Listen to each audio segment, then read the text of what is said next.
আর্জেন্টিনার হয়ে নামবে লিওনেল মেসি, পর্তুগালের হয়ে নামবে ক্রিস্টিয়ানো রোনালদো, ফ্রান্সের হয়ে নামবে কিলিয়ান এমবাপে, স্পেনের হয়ে নামবে লামিন ইয়ামাল।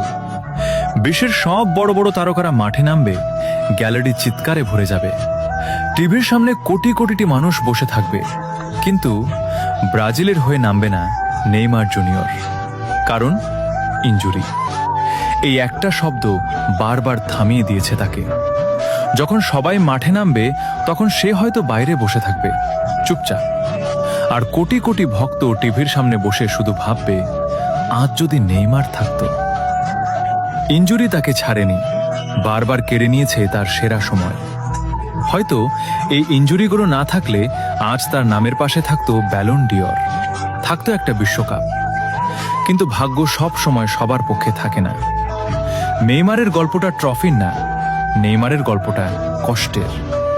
তবুও সে হার মানেনি, কারণ মাঠে না থাকলেও সে এখনো বেঁচে আছে তার ভক্তদের হৃদয়ে।